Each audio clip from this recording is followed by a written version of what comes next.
The Bell Witch of Adams, Tennessee, 1817-1821. In the early 1800s, a quiet farming family in Adams, Tennessee became the center of one of the most disturbing and well-documented hauntings in American history. The man at the center of it was John Bell, a landowner, churchgoer, and by all known accounts, completely ordinary.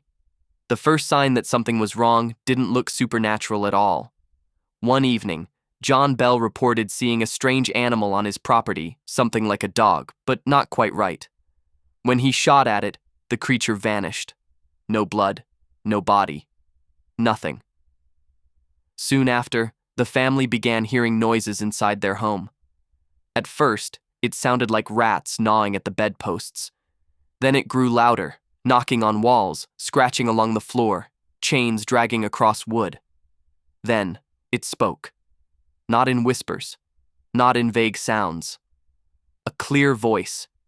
It introduced itself as Kate. What made this case different wasn't just the voice, it was how it behaved. The entity held full conversations. It answered questions intelligently. It quoted scripture with accuracy. It sang hymns at night. And it didn't limit itself to the Bell family.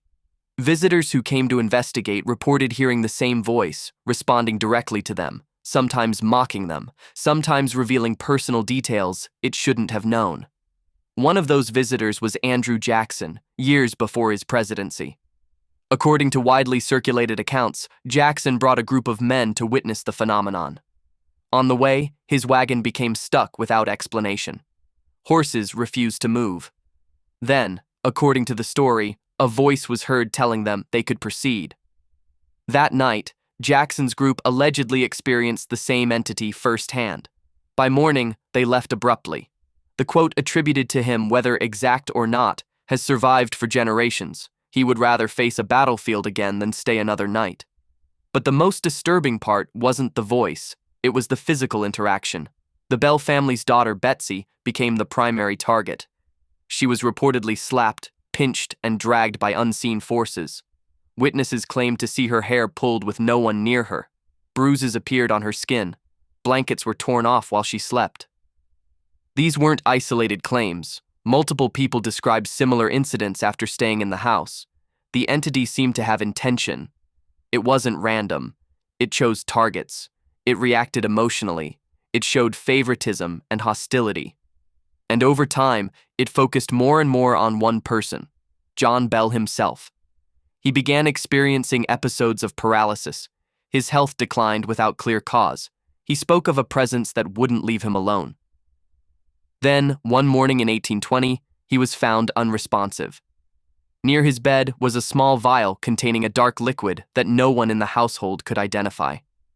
According to the most chilling accounts, the voice spoke again, claiming responsibility. It said it had given him a dose the night before. John Bell died shortly after. No official cause of death was ever firmly established. After his death, the activity reportedly slowed, then eventually stopped. But before it went silent, the entity made one final claim that it would return. Years later, reports of strange occurrences surfaced again in the same area, particularly around what is now known as the Bell Witch Cave. People have claimed to hear voices, see figures, and experience unexplainable events tied to the original property. What makes this story endure isn't just the fear, it's the documentation. Accounts were written during the time it was happening. Different witnesses described the same voice, the same behavior, the same presence. This wasn't a single person's imagination. It was a shared experience that spread beyond one household. There is no confirmed explanation, no verified hoax, no scientific conclusion that fully accounts for what multiple people claim to witness. Just a voice that knew too much, spoke too clearly, and may have never actually left.